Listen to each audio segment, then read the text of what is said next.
Topic को continue करते हैं। लास्ट क्लास में अपने पढ़ा था पवन और पवन के कार्यों के बाद पढ़ा था स्थलाकृति के अंतर्गत एक पार्ट था अपवर्तन से निर्मित स्थलाकृति और दूसरा था निक्षेपण से संबंधित स्थलाकृति।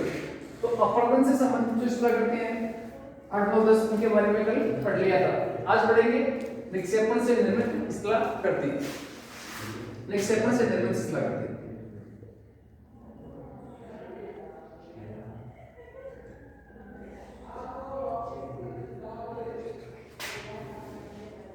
स्थलाकृति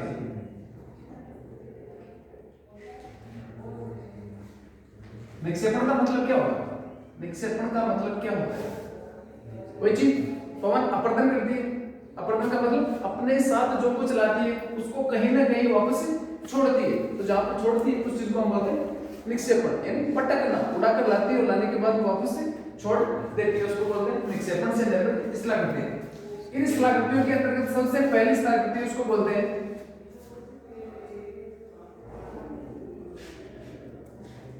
उर्मी चिन्ह।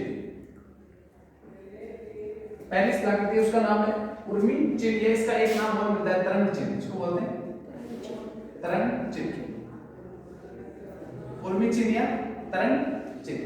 यानी इसके अंतर्गत क्या होता है कि मरुस्थलीय क्षेत्र के अंतर्गत जब वायु अपने साथ अनेक प्रकार की मिट्टी के छोटे मोटे कणों को लाती है, लाने के बाद वापस एक स्थान पर निक्षेपित करती है। निक्षेपित का मतलब वापस छोड़ती है। तो छोड़ने के बाद में एक लहर सदृश संरचना बन जाती है। इस प्रकार लहर सदृश संरचना बन जाती है। लहर सदृश उसको हम बोलते हैं उर्मी चिन्ह या तरंग चिन्ह।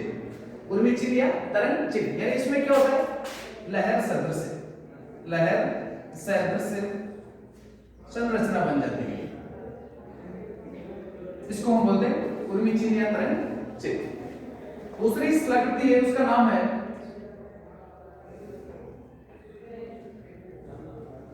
इसके अंतर्गत आता है आपका बालू का स्तूप। बालू का स्तूप। बालू का स्तूप का मतलब क्या होता है? बालू का यानी मिट्टी, और स्तूप का मतलब क्या होता है? बड़े बड़े टीले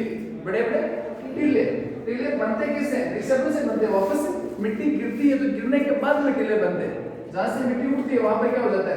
एकदम भाग प्लेन हो जाएगा और आगे वाले भाग में जहां पर वापस मिट्टी को छोड़ेगी वहां पे क्या बन जाएगा? टीला बन जाएगा। उसको बोलते हैं बालू का स्तूप।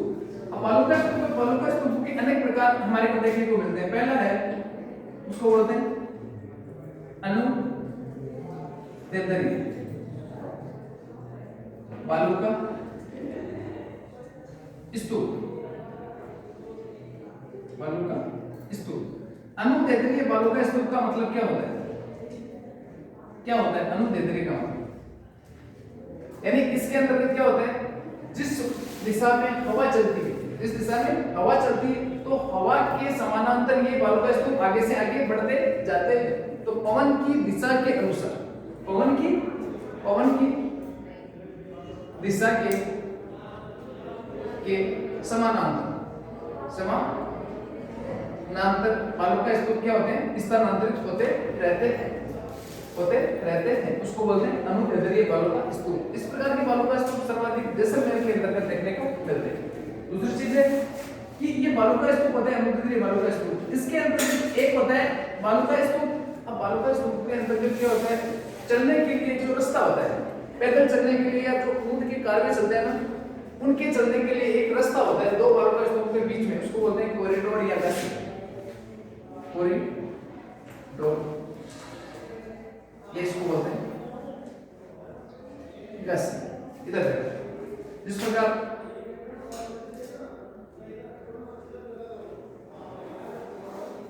ये एक क्या है? बालू का स्तूप। इसी प्रकार ये दूसरा बालू का स्तूप है। ये क्या है? दूसरा बालू का स्तूप। तो दो बालू का स्तूपों के बीच का जो रास्ता होता है इसको क्या बोलते हैं? कॉरिडोर। या इसको बोलते हैं गसी। कॉरिडोर या गसी एक ही बात है। क्योंकि ये इतना बड़ा टीला है, इस टीले के ऊपर से नहीं चल सकते, इसलिए दो टीलों के का जो रास्ता होता है, संकरा रास्ता, उसको बोलते हैं कॉरिडोर या गासी कहा जाता है। तो पहला हो गया प्रकार अनुदैर्ध्य बालों का स्तूप, यानी पवन की दिशा के ये क्या होते हैं, समानांतर होते हैं। फिर दूसरा प्रकार है इसका उसको बोलते हैं अनुप्रस्थ। अनुप्रस्थ, अनुप्रस्थ बालू का स्तूप,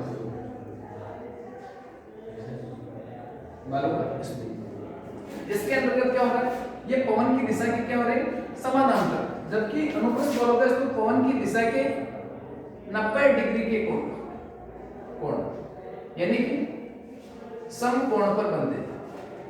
समकोण पर बनते हैं। समकोण का मतलब क्या हो रहा है कि इस प्रकार की बालू का स्तूप जहां पर मरुस्थल का अंत होता है, मरुस्थल का क्या होता है, अंत होता है, तो ये इस प्रकार की बालू का स्तूप का निर्माण कहां पर होता है, जहां पर क्या होता है, मरुस्थल का अंत। अंत या फिर क्या हो सकता है, सागरीय, सागरीय तटीय भाग, तटीय भाग। यहां पर क्या होता है, इस प्रकार की बालू का स्तूप का निर्माण हो जाता है। इस प्रकार बालू का स्तूप का क्या हो जाता है, निर्माण हो जाता है।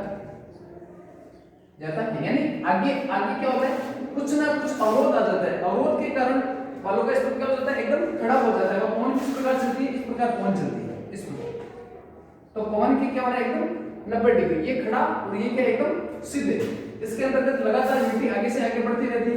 लेकिन इस प्रकार की अनुप्रस्थ बालू का स्तूप का निर्माण कहां पर होता है, या तो सागर का तटीय भाग या फिर मरुस्थल का अंतिम भाग, जहां पर जाके क्या हो जाती है, जो भी मिट्टी होती है उड़ाकर लाएगी वो एक जगह वापस इकट्ठी हो जाती है। तो इस प्रकार के बालू का स्तूप का निर्माण हो जाता है। एक बार आप लिखना शुरू कीजिए। निक्षेपण से निर्मित किस तरह करते हैं, आगे 2-3 प्रकार और है। इसके अंदर एक आता है लोयस, लोयस का पटाख। इसके अलावा एक आएगा बरखा, सीप, तारा स्तूप, और एक होता है परवलय। 3-4-5 प्रकार है इसके। हेडिंग लिखो, निक्षेपण से निर्मित किसला करते हैं। पहले लिखो उर्मी चिन्ह या तरंग चिन्ह। उर्मी चिन्ह या तरंग चिन्ह, उर्मी चिन्ह या तरंग चिन्ह। देखो, बालू रेत का जवाब, बालू रेत का जवाब, बालू रेत का जवाब पवन की मंद गति के साथ, बालू रेत का जवाब पवन की मंद गति के साथ लहरनुमा आकृति का निर्माण करता है। पवन की मंद गति के साथ लहरनुमा आकृति का निर्माण करता है, आकृति का निर्माण करता है, करता है। ये बना है।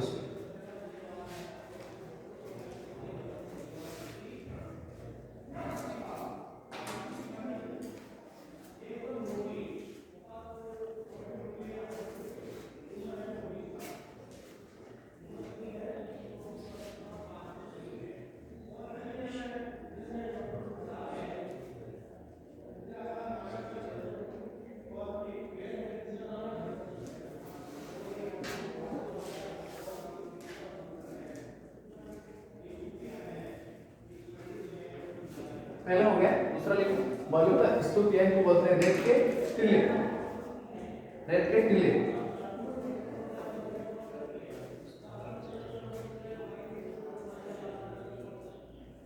रेत के टिल्ले,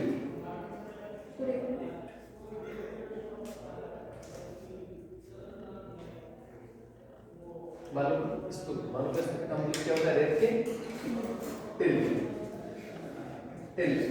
ये लिखने की जरूरत थोड़ी है कि बालू का स्तूप के अंतर्गत रेत के बड़े बड़े टिल्ले पाए जाते हैं, टिल्लों के अंदर रेत पाई जाती है।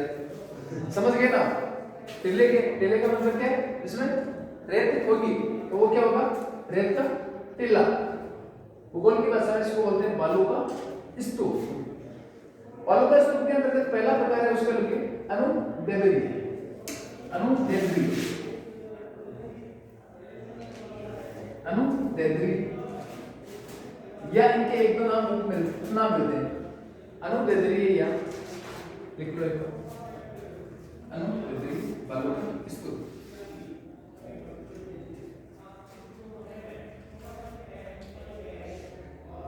बालों का स्तूप लिख लिया। लिखो इन है, इन है, इन है समानांतर या रेखीय बालों का स्तूप भी कहते हैं। समानांतर या रेखीय,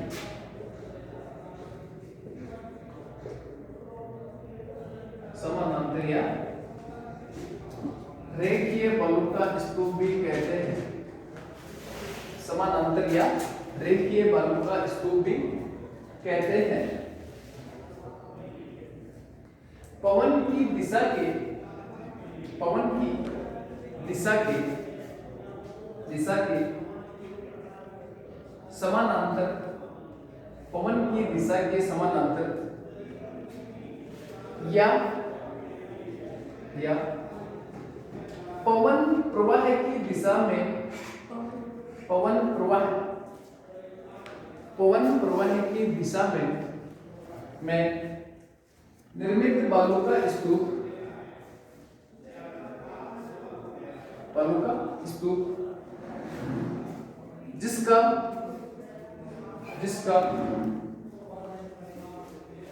पवन के सामने का ढाल, पवन के सामने का ढाल मंद व पवन के सामने का ढाल मंद व पवन विमुखी ढाल तीव्र होता है। विमुखी, पवन मुखी का मतलब पवन के सामने का, और विमुखी का मतलब पवन के विपरीत दिशा वाला। पवन विमुखी ढाल तीव्र होता है, तीव्र होता है, होता है। इन तीनों के बीच, इन तीनों के बीच, इन तीनों के बीच मार्ग के लिए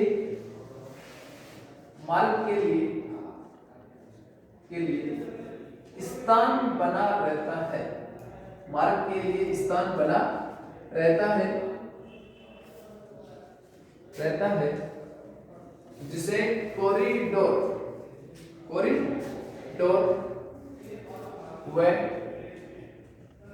व सहारा मरुस्थल में, जिसे कॉरिडोर व सहारा मरुस्थल में गासी कहा जाता है। गासी, कॉरिडोर या गासी कहा जाता है, कहा जाता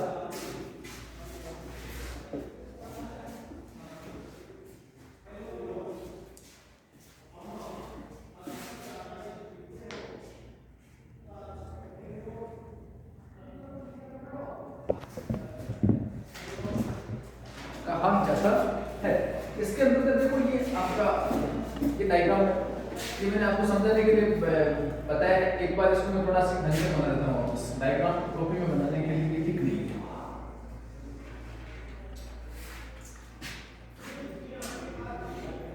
अब कॉपी के हिसाब से बना रहा हूँ मैं, कि बालों का स्तूप के हिसाब से आपको कॉपी में इस प्रकार ही बनाना है।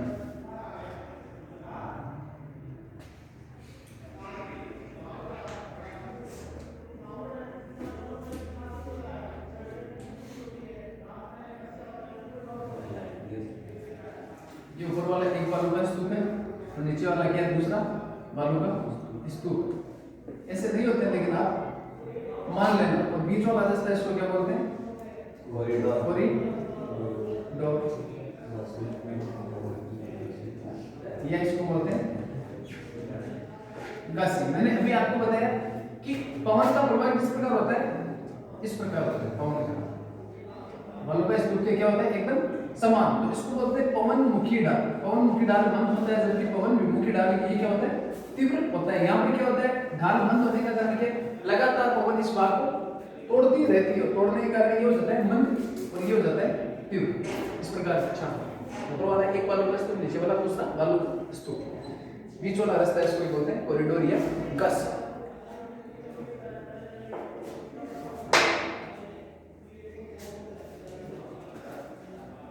उनको के कार में चलते हैं, बड़े बड़े कार में यहाँ से एक स्थान से दूसरे स्थान पर आते हैं वह जाते हैं। तो पहला हो गया अनुदैर्घ्य बालू का स्तूप। एक लाइन और लिखो, इनका सर्वाधिक विस्तार जैसलमेर में पाया जाता है। इनका सर्वाधिक विस्तार जैसलमेर में पाया जाता है, जैसलमेर में पाया जाता है।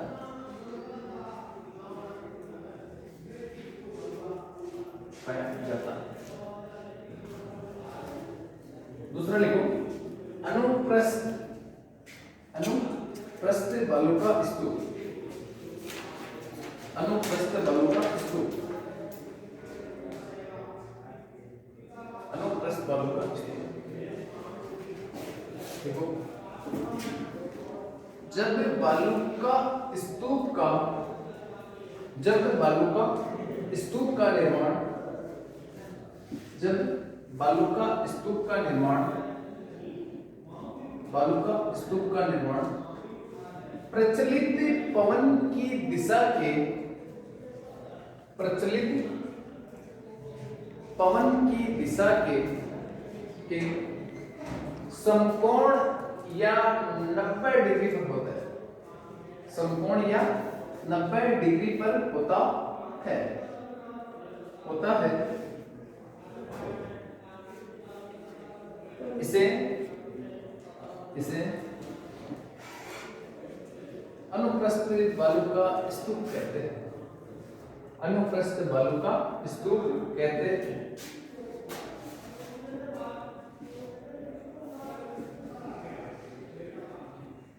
इन बालू का स्तूपों का निर्माण, इन बालू का स्तूपों का निर्माण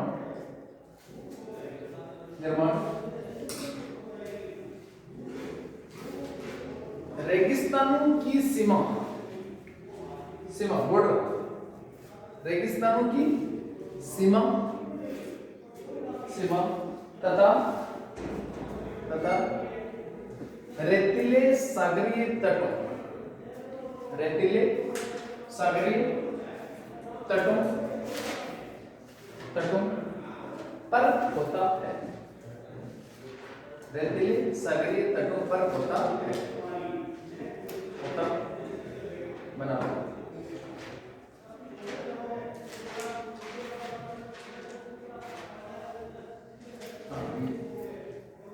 खड़ा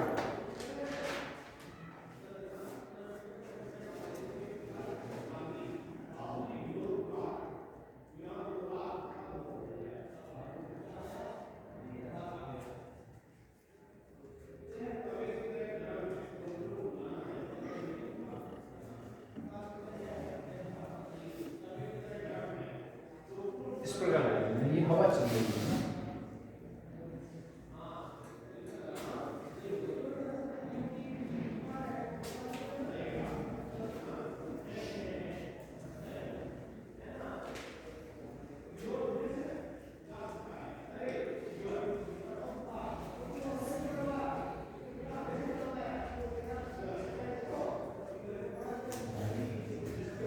हो गया, पहला प्रकार हो गया अनुदैर्घ्य, दूसरा हो गया अनुप्रस्थ। तीसरा प्रकार पढ़ जाए। तीसरे प्रकार का नाम है बरखान या बरछान।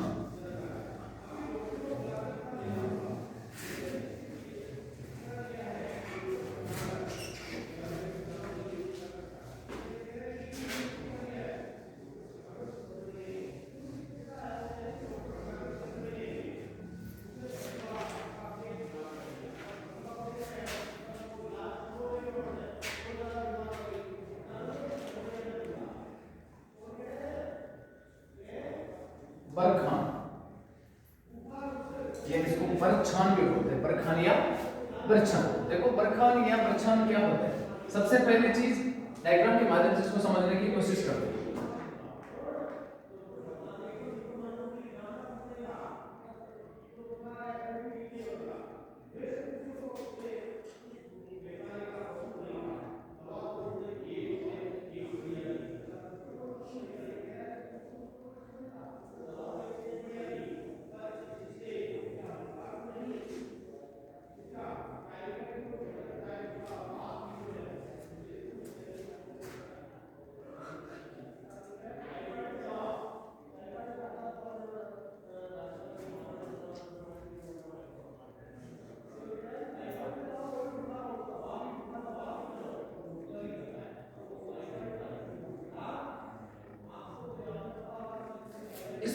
आकृति होती है। इसके अंतर्गत क्या होता है कि सबसे पहली चीज क्या होती है, बरखान।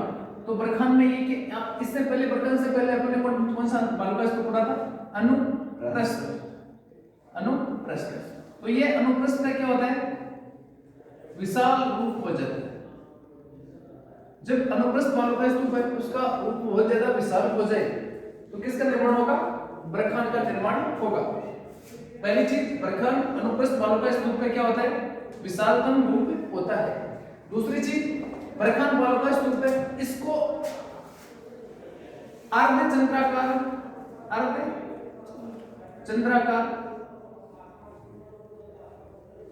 नवचंद्राकार, अर्धचंद्राकार, नवचंद्राकार आदि नामों से जाना जाता है। अर्धचंद्राकार आदि इस प्रकार चंद्र के समान और नवचंद्राकार नाम से इसको जाना जाता है। दूसरी विशेषता इसकी क्या है कि इस बालू का स्तूप के अंतर्गत क्या होता है, इसका एक भाग ये होता है और दूसरा भाग कौन सा होता है, ये। एक भाग ये है, दूसरा भाग ये है। इस बालू का स्तूप के अंतर्गत ये बालू का स्तूप, ये जो सींग होते हैं, बरखान के सींग होते हैं, ये पवन की दिशा के सम्मुख होते हैं। पवन की दिशा के सम्मुख होते हैं। इसका मतलब क्या है कि पवन इधर से चलेगी, पवन किस प्रकार चलेगी, इस प्रकार चलेगी, तो ये सींग आगे की ओर बनेंगे, हमेशा आगे की ओर, ना कि पीछे की ओर। पवन इस प्रकार चलेगी तो सींग आगे की ओर। अगर पवन इधर से आएगी तो ये सींग किधर बन जाएंगे, इधर बन जाएंगे। इस प्रकार ये मिट्टी यहाँ से ये हवा यहाँ टकराएगी, टकराने के बाद में ये बालू का स्तूप इस प्रकार पीछे की ओर लगातार पीछे की ओर चलते रहते हैं, पीछे की ओर, आगे की ओर नहीं जाते, पीछे की ओर लगातार इस प्रकार उल्टे चलते हैं। इनको बोलते हैं अर्धचंद्राकार या नवचंद्राकार। तो ये पवन है, पवन मुखी, ये क्या है, पवन मुख, और ये क्या है, पवन विमुख। तो पवन मुखी ढाल किस प्रकार होता है इसका, इसको बोलते हैं पवन मुखी ढाल। पवन मुखी ढाल ये तो पाया जाता है उत्तलाकार, और ये पवन विमुखी ढाल है, ये पाया जाता है अवतलाकार।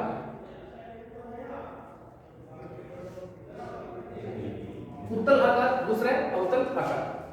अगली विशेषता क्या है, इसके दो क्या होते हैं, सींग निकले होते हैं, जो पवन की प्रवाह या दिशा को बताते हैं कि पवन कौन सी दिशा से कौन सी दिशा की ओर चल रहे हैं। अगली विशेषता है, ये सर्वाधिक विनाशकारी होते हैं। सर्वाधिक विनाशकारी, जितने भी बालू का स्तूप है उनमें सबसे अधिक विनाशकारी बालू का स्तूप कौन से, बरखान या बरछान प्रकार के बालू का स्तूप होते हैं। हेडिंग को बरखान, किसका क्या विनाश करता है, सर्वाधिक विनाश। विनाश का मतलब ये सर्वाधिक गतिशील होते हैं। गतिशील का मतलब क्या है, जो भी कोई भी चीज है उस चीज को एक स्थान से दूसरे स्थान स्थानांतरित होते रहते हैं लगातार वायु की दिशा के अनुसार। तो बीच में कोई भी चीज है तो उसको या तो एक स्थान से दूसरे स्थान पे ले जाएंगे या फिर बस बराबर कर देंगे। सर्वाधिक गतिशील ये बालू का स्तूप भालेरी चूरू में भी पाए जाते हैं। इसके अलावा जैसलमेर में पाए जाते हैं भालेरी चूरू में बड़े बड़े टीले पाए जाते हैं। सर्वाधिक विनाशकारी देखो बरखान या बरछान प्रकार। देखो अनुप्रस्थ बालू का स्तूप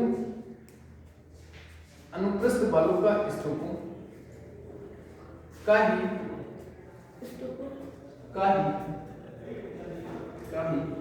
विशिष्ट रूप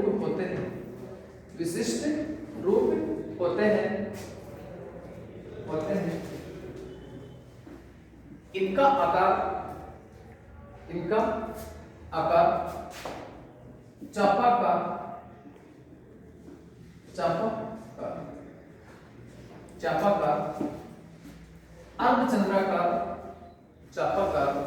अर्धचंद्राकार, नवचंद्राकार होता है।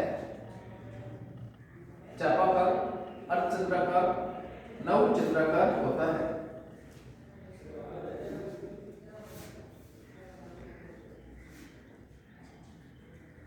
इनका पवनमुखी ढाल, पवनमुखी यानी पवन के मुख के सामने वाला ढाल पवनमुखी, और ये पवन विमुख। पवनमुखी ढाल उत्तर तथा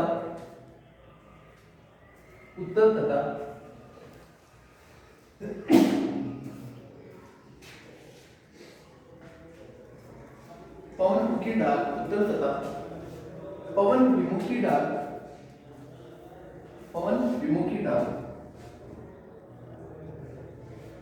अवतल पाया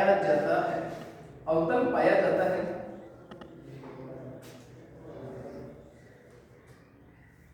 इनके शिखर की ओर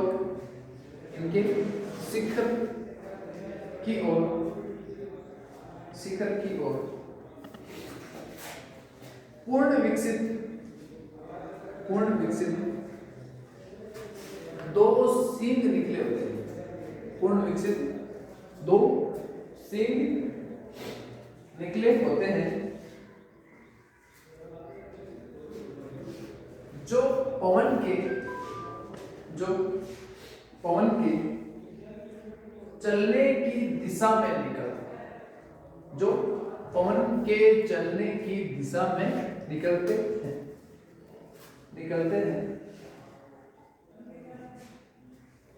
हैं। बरखान मध्यवर्ती भाग से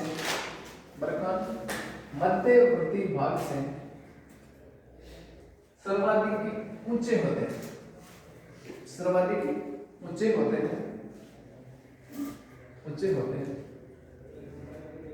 औसत ऊंचाई 30 मीटर तक होती है। 30 मीटर औसत ऊंचाई 30 मीटर तक होती है।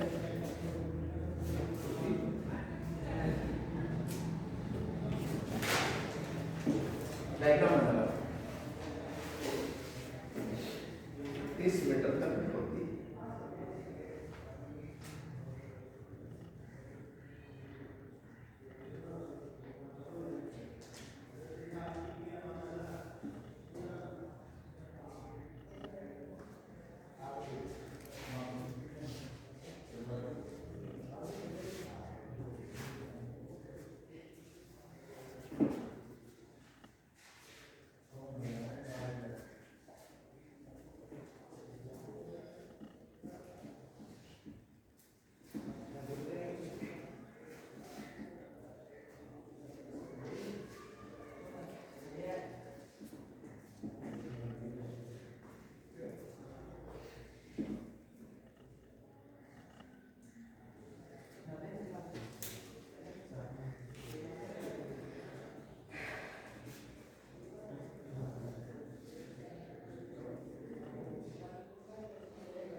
बरखान के बाद अगला वर्ग है तो उसका नाम है सीप।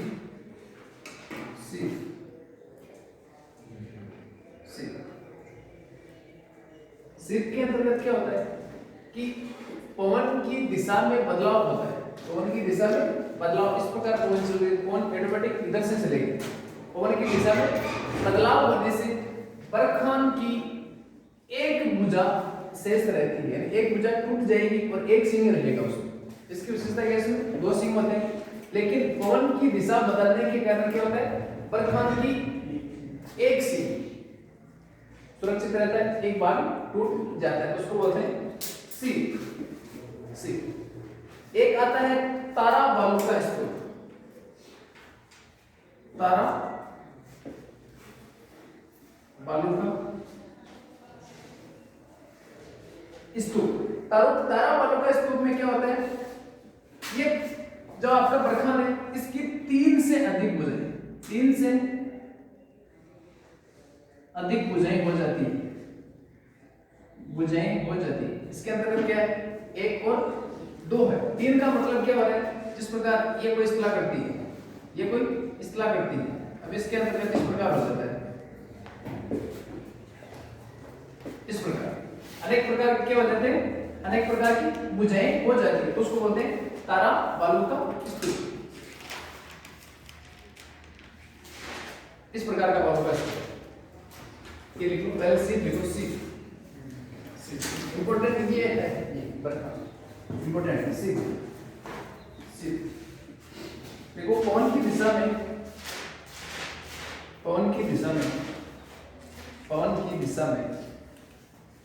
परिवर्तन होने पर, पवन की दिशा में परिवर्तन होने पर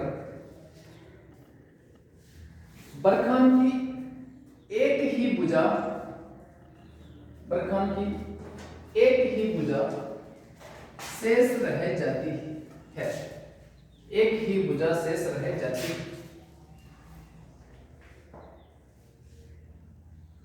एक ही भुजा शेष रह जाती।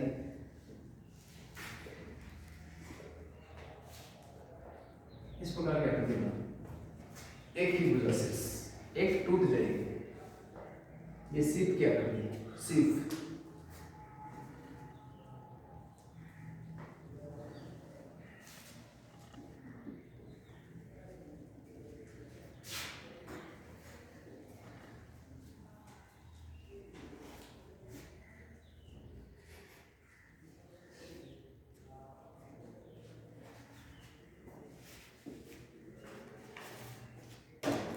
दूसरा लिखो तारा बालू का स्तूप, तारा बालू का स्तूप।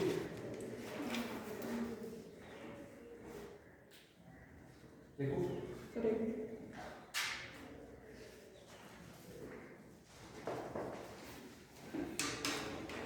3 से अधिक भुजाओं वाले, 3 से अधिक भुजाओं वाले सीप को, 3 से अधिक भुजाओं वाले सीप को तारा बालू का स्तूप कहते हैं। 3 से अधिक भुजाओं वाले का स्तूप को तारा बालू का स्तूप कहते हैं,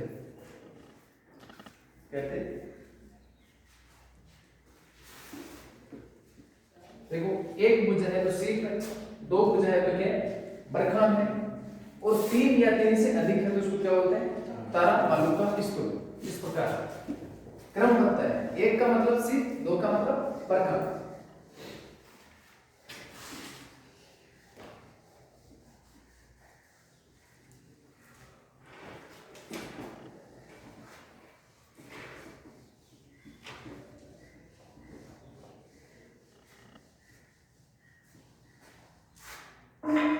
एक प्रकार वो है, उसका नाम है परवलयिक,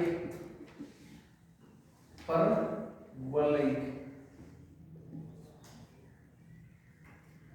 परवलयिक। इस प्रकार के बालू का स्तूप में क्या होती है, कोई ना कोई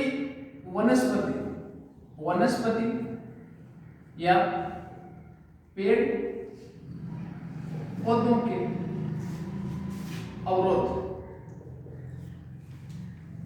अवरोध से क्या होता है कि मरुस्थलीय क्षेत्र में क्या होता है, कोई झाड़ी या कोई बड़ा वृक्ष आ जाता है, किसके सामने आ जाता है, पवन के एकदम सामने आ जाता है। पवन इस प्रकार चल रही है, आगे क्या है, अवरोध आ गया, तो अवरोध के कारण क्या है, उस पेड़ या वनस्पति ने उस वनस्पति के सामने वाले भाग में क्या होती है, मिट्टी को लगातार निक्षेपित करती रहती है पवन, और किसका निर्माण करती है, परवलयिक बालू का स्तूप का। जिस प्रकार बरखान की आकृति होती है ना, बरखान के समान ही इसकी आकृति होती है, लेकिन विशेषता क्या है कि बरखान के आगे वाले भाग में कोई अवरोध नहीं होता है, लेकिन इसमें क्या होता है, अवरोध पाया जाता है। इस प्रकार की आकृति बन जाती है, इस प्रकार की आकृति। लेकिन यहां पर क्या है, यहां पर कोई ना कोई पेड़ पौधे हैं।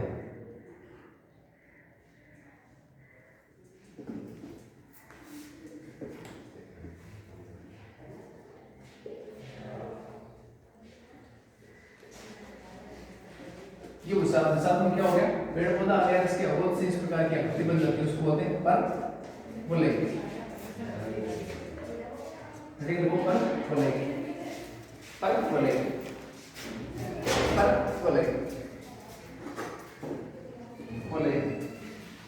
देखो वनस्पति युक्त प्रदेशों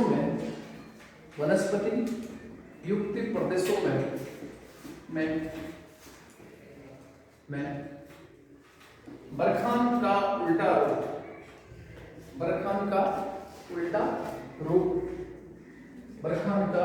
रूप परवलयिक बालू का स्तूप कहलाता है, परवलयिक बालू का स्तूप कहलाता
क्या ये अवरोध अवरोध के रूप में क्या है वनस्पति या कुछ भी पेड़ पौधा हो सकता है, उसमें कुछ नहीं था।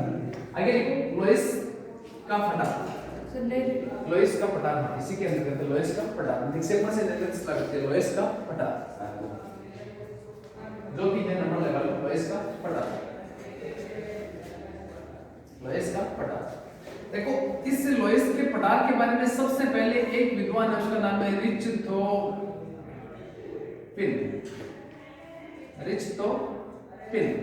रिच्टोपिन नामक विद्वान ने पश्चिमी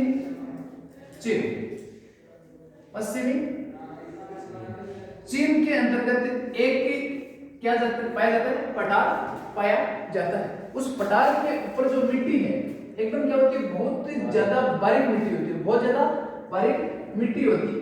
उस मिट्टी के बारे में अध्ययन किया किसने रिस्टोपिन ने। पश्चिमी चीन प्रांत के अंतर्गत क्या है वहां पर पाई जाने वाली मिट्टी के आधार पर सबसे पहले बताया कि ये क्या है लोइस, ये क्या है लोइस की मिट्टी है। अब एक्चुअली में क्या है कि ये लोइस है ना, ये लोइस एक फ्रांस से, फ्रांस यूरोप में आता है फ्रांस, ठीक है। फ्रांस के अंतर्गत एक प्रांत आता है अल्सस प्रांत, यहाँ पर एक गांव पाया जाता है लोइस गांव। तो ये पश्चिमी चीन और ये लोइस गांव है ना, इसकी मिट्टी में एक समानता पाई जाती है, तो इस लोइस गांव के आधार पे पश्चिमी चीन का जो प्रदेश है उस प्रदेश का नाम क्या कर दिया लोइस का पठार या लोइस का प्रदेश कह दिया। किसने कहा रिस्टोपिन विद्वान ने कहा। देखो लोइस पवन की गति, लोइस के अंदर देखो पवन की गति मंद होने से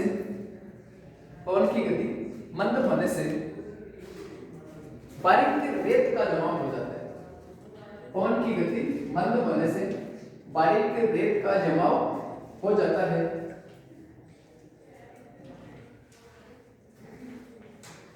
जिसमें परतों का निर्माण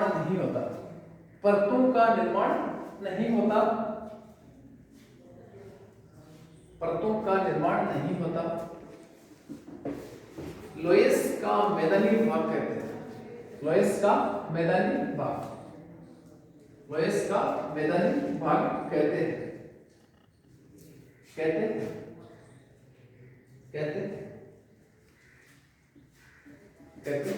विश्व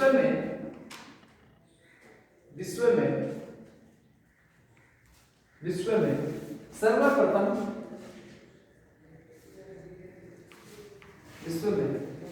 सर्वप्रथम रिच्टोपिन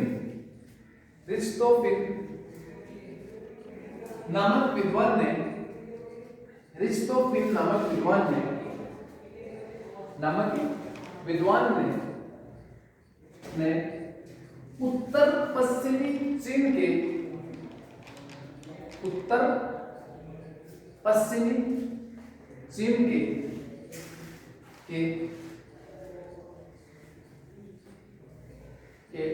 लोइस प्रदेश का अध्ययन किया। उत्तर पश्चिमी चीन के लोइस प्रदेश का अध्ययन किया।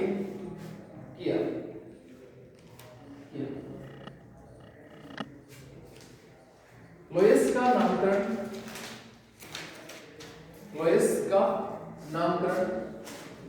नामकरण फ्रांस के अल्सस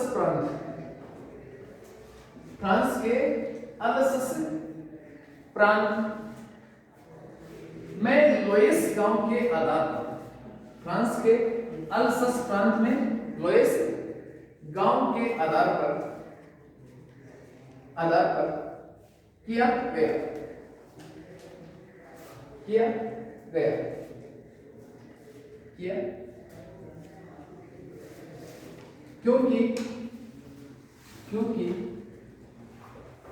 क्योंकि यहाँ पाई जाने वाली